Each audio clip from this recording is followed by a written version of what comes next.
we are then, the third of Arne Slot's week of 3 finals. That's actually a final.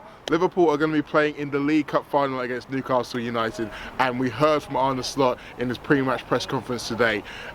He was kind of in a playful mood, even though he was still very much taking the idea that PSG was disappointing to go out of the Champions League. But what better than to have another game as big as this straight afterwards. He was probably a little bit disappointed there weren't as many questions about Newcastle and about the threat that they pose, although we did slip a few in towards the end. We spoke also about Darwin Núñez and how he was feeling after his penalty miss, and I did the thing that you all have been asking all of this time. I asked him about Federico Chiesa, and to be honest, the answer that he gave me was something I wasn't expecting. So you'll hear all about that and everything else back in the lab. Here we are, back in the lab, ready to go through everything Arne Slot said with a fine-tooth comb ahead of this game against Newcastle. A massive game, and hopefully one in which Liverpool will take home a trophy. So we have to start with team news. There was a contract question, but frankly, it wasn't really worth kind of discussing because it was flat-batted, as they always are.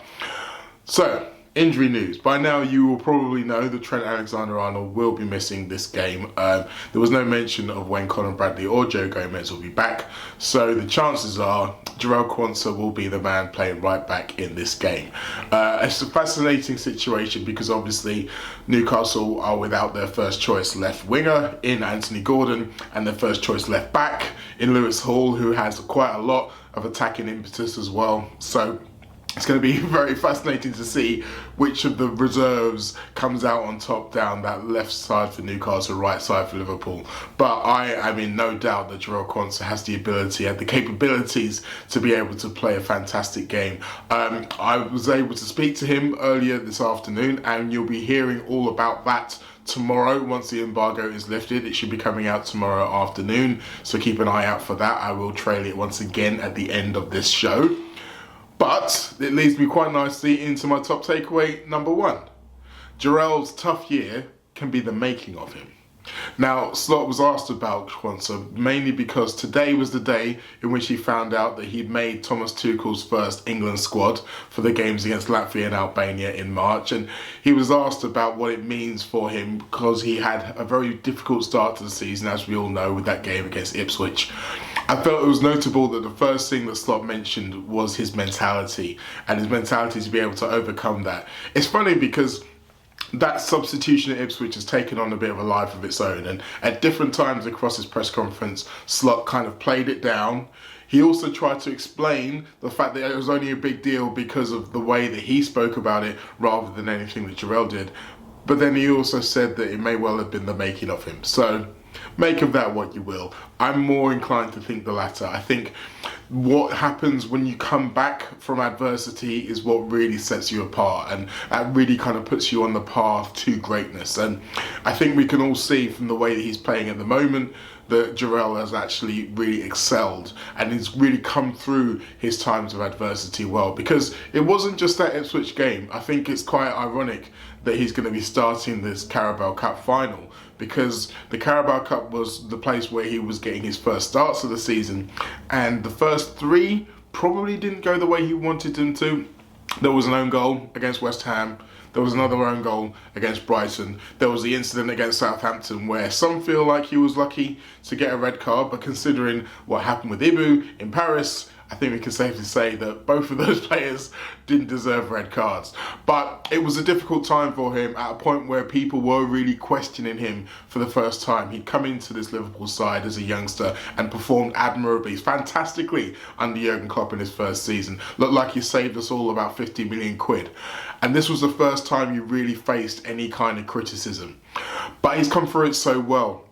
I think it's notable the way the Slot talks about him. He said that once you've gone through those setbacks, he's no longer a youngster. He didn't speak about him being a young player at any point. He said that you can't call him a prospect anymore. He's just a player, which is again a testament to him and the level that he's reached. But we have to remember, he's only made 54 appearances for Liverpool across his last 2 seasons. So he is still very much at the beginning of his career. But yet, Slot doesn't treat him that way. He doesn't give him any any kind of leeway because he's a young player. He expects him to be at a high level, and you know what? He is matching that high level every time he goes out on the pitch. And I think if you look at the first time he played right back, is a really good explanation of this. So the first game he played at right back was against Manchester City at home, having not played a Premier League minute since that game in August against Ipswich. He went 4 months without playing a game, was thrown on with 20 minutes to go, defending a 1-goal lead up against Jeremy Doku, who, as we all know, can be a very tricky defender to defend against.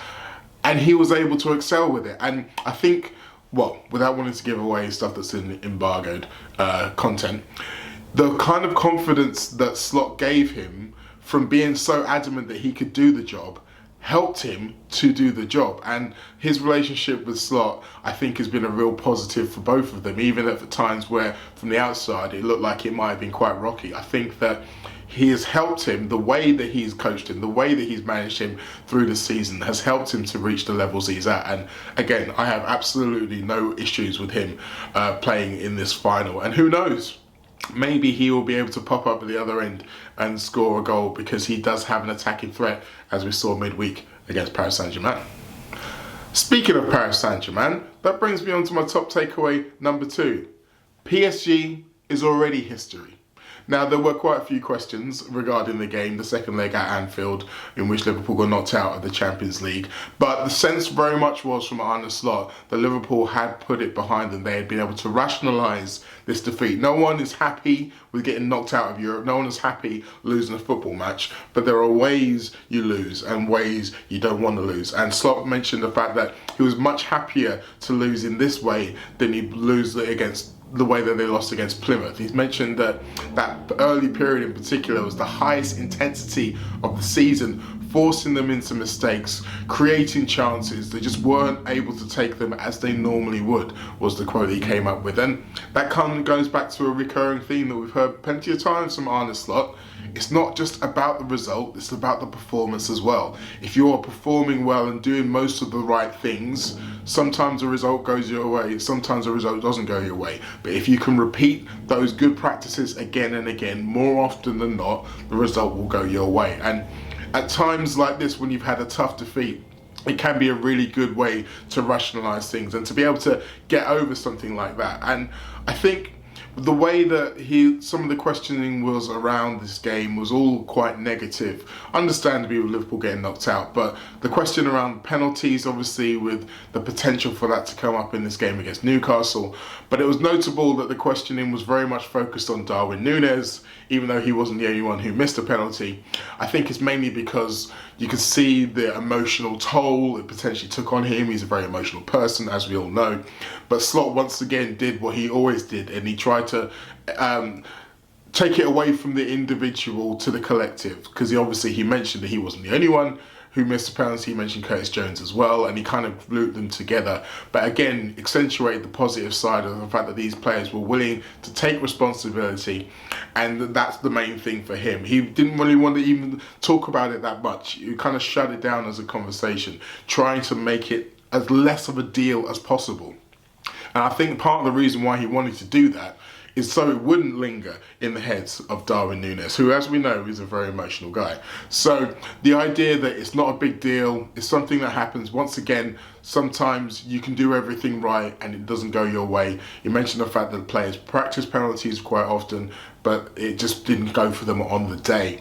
I think that whole messaging is meant to be, I'm going to say to you that if you end up in that situation again, if we end up in that situation again on Sunday, then I have full faith in you to be able to come out with a different outcome. So I don't think there's any kind of hint from Slot that he feels uneasy or unwilling to put Núñez in a similar situation again.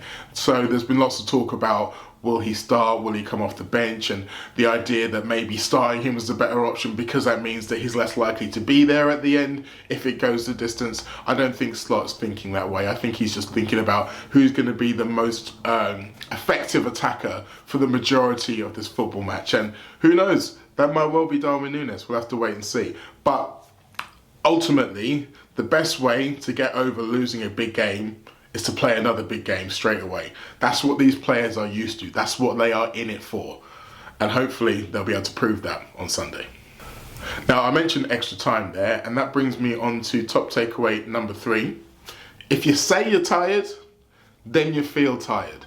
Now, this is another theme that I've returned to a few times, the whole idea of tiredness around Liverpool and around how the messaging affects the actual players. And I think when Slot mentioned that the PSG game was the highest intensity of the season, that wasn't an accident, because he mentioned that quite early on in the press conference. He knew that he was going to face questions about tiredness. He knew the fact that this game went to extra time and that there were players who went off. Konate had to come off because he was tired, essentially. All of those things, not only that, but the fact that there might be more extra time in the game against Newcastle on a big Wembley pitch against a team who play very intense football, lots of aggressive industry in the midfield in particular. All of those things lead up to the fact that Liverpool are going to need to be at their sharpest, and they're going to need to have that intensity. And if they are a little bit tired, maybe they aren't winning games quite in the same way as they were back in November and December, then that could be an issue. Slot was having none of it. Absolutely none of it. Once again, he mentioned the fact that he made 6 substitutes, so there's lots of players who shouldn't be tired. The players who came on only played a fraction of the game, and the players who came off, most of them only played 90 minutes. There was obviously Ibu who went into, I think it was 110th minute that he was substituted, but for the most part, most of them played a normal game. So from that perspective, they shouldn't be tired. There was only actually 4 outfield players who played the full 120 minutes, and interestingly enough, 3 of them were the 3 oldest players on the pitch in Salah, Van Dijk and Robertson. We'll have to wait and see exactly if that makes any difference. But again, it goes back to the idea that I was saying, that if you believe that you can do it, if you believe that you have that energy, then you'll feed into it. We've seen, again, with other managers and other coaches talking about injuries, once you allow these excuses to fester in your mind, then it does start to change your mindset. Now, Slot is very much trusting in the processes that he has put in place to help these players recover and to get over any injuries they do have. He obviously mentioned the fact that it's inevitable there's going to be some injuries at this stage of the season. He was asked about, again, Newcastle missing Lewis Hall, Anthony Gordon, Sven Botman, and then obviously Liverpool missing Gomez, Bradley and Trent Alexander-Arnold. And he said that it's inevitable there's going to be injuries at this stage of the season. The fact that there's only 3 for each team should be celebrated. It's a feather in the cap for Eddie Howe and his team, is what he basically said, which is an interesting way of looking at it, but also kind of true. I think you just have to understand that the intensity of playing football in England means that this is inevitable. Like the idea of getting through a whole season, being at your freshest all the way through, having no injuries, it's just not going to happen. So to a certain extent, you have to be able to manage those expectations. And as he said before, he has full faith in Jarell Quansah. So the fact that everybody else seems to be ready to go will be a benefit for him. It'll be interesting to see how he treats the rest of the season, though, because a lot of this current squad are going to be working during the international break. I think basically everybody except the English players are going to be involved in 2 competitive games. I use air quotes because some of them in the Nations League. But there's going to be African World Cup qualifiers, South American World Cup qualifiers, the Nations League playoffs, the Nations League quarterfinals. All of these things are going to be played in this March international break, and Liverpool players are probably going to be heavily involved in all of them. And yet, once we get the other side of that, the last midweek game of Liverpool's season will be the next game, which is the Merseyside derby. From there on, it will be just 1 game every 7 days. So you'd hope that that would have a good influence on Liverpool's levels of energy, and maybe this is the last time that he'll really need to ask them to go to the well. Okay, so now it's time for me to ask my question to Arne Slot, and this time I did what all of you have been asking me for months and months and months. I asked him about Chiesa. Here, have a look. You Spoken about not having as much time as you'd like on the training pitch, particularly at this time of the season. How much has that hampered the ability for those who maybe not played as much as they like to kind of force their way into plans? I'm thinking of, obviously, Harvey Elliott has been able to get into some minutes recently, but I think of someone like Federico Chiesa as well. If you're not on the training pitch, how much opportunity does he get to impress you and maybe force his way into your plans? Yeah, that's of course more difficult because these players hardly train with the starters. If you look at our schedule in the last 3 or 4 months, so if we play, for example, on Saturday and then we play on Tuesday again, then on Sunday, the ones that have played on Saturday, they only do recovery sessions, so they're not on the pitch. And then it's the day before the game, and it's maybe 10-15 minutes of tactics, where it's more walking football than playing football. So there's hardly ever a moment where they can compete with each other. But the day after the game, I'm always outside. My assistants and managers have great exercises, and the players always show themselves in these moments. So those are moments to show where you are, if you've improved, yes or no, and if you come closer to the players that are starting, and of course when they come in. But I agree with you that for the ones that don't start, it's not an ideal world that we have so many games, and that's completely true. Yeah.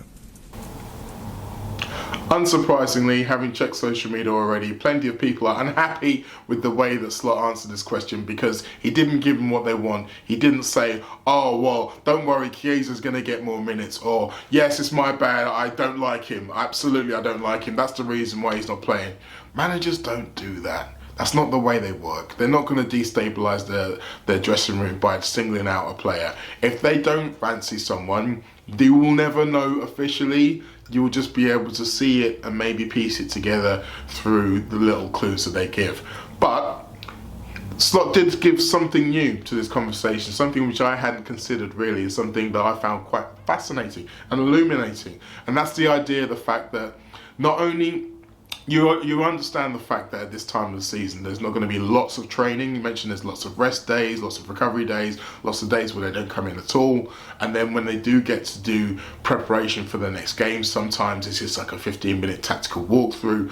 Quansah mentioned the fact that they do lots of video work. So there's not really that much time for them to get onto the training pitch and go toe-to-toe with the guy you're battling for that place in the side.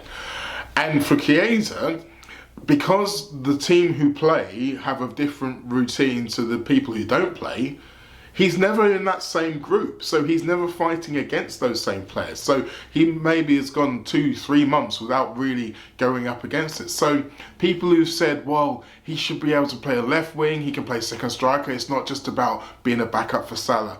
He's not had a chance to. He's not had a chance to, say, play a 7-a-side game where he's one left winger, Luis Diaz is another left winger, or Cody Gakpo is another, and let's say, okay, well, let's see who works best, and really say to the manager, look, I can do a job for you in this position. That hasn't really happened, and you can see why and see how it came about. I think there were quite a few people who were maybe not that happy with the way that Slot mentioned the fact that playing so many games is actually a bad thing for players who aren't in the team, because initially you think, well, surely the more games means the more opportunities for these players to play. But again, it goes back to being able to prove yourself on the training pitch. That is so important for these elite managers. If I can trust you out there, then maybe I can put you in there. And without that, you aren't getting that. And that really is the crux of the problem here. So whether or not he believes that Chiesa is a good enough player to play in his team, if he's on the fence about it, Chiesa's not really getting the chance to convince him. And this isn't something new. This is something that happens all the time. So I think of Jurgen Klopp when he left, the thing that he mentioned about Harvey Elliott, where he says the one thing he regrets, he didn't play Harvey Elliott more often. Harvey probably feels like, yeah, cheers, mate. That doesn't help me at all. I think about the situation currently with Jack Grealish at Manchester City. Pep Guardiola talks about him in such glowing terms, like, oh, I love him, I wish the best for him, blah, blah, blah. Hasn't played him in the Premier League in 2025. And part of this is because he's not getting the chance to really prove himself. And this is a weird situation that we as people on the outside of football don't really understand. But the reality is that it makes a bigger deal than we actually acknowledge. And You can say, well, maybe he needs to have a bigger squad. He needs to be able to trust more players. Well, yes, he probably could do with trusting more players, because some of the players who he plays all the time probably are starting to show some wear and tear. But it's not quite as simple as that. Honestly, it's not. And we'll have to wait and see when the summer comes, who stays, who goes, and crucially, how early Liverpool can get those deals done. Because the earlier they get them done, the more chance of those players getting into pre-season, the more chance of Arne Slot being able to impart his game plan onto them and really see what they can do. And then maybe we won't be in this situation come this time next season.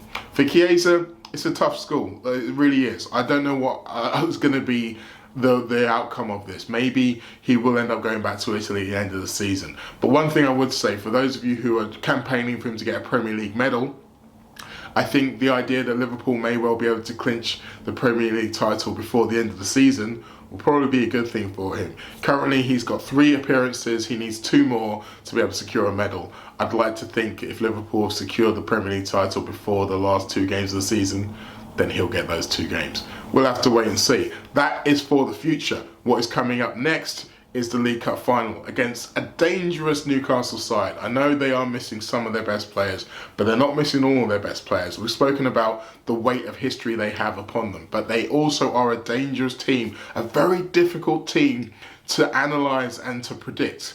I don't think they've drawn many games in recent times. They're either winning or they're losing. They're either great or they're terrible. And with teams like that, you just don't know which one's going to be there on the day.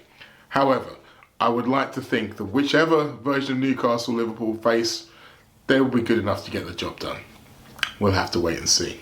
I unfortunately won't be there on Sunday, but the next day, I'll be getting on a plane and going to the USA. We are nearly there. The US tour is so close, I can almost touch it. I'll be in Boston on Wednesday. I'll be in New York on Friday. I'll be in Philadelphia on Sunday, and hopefully you all will be there too.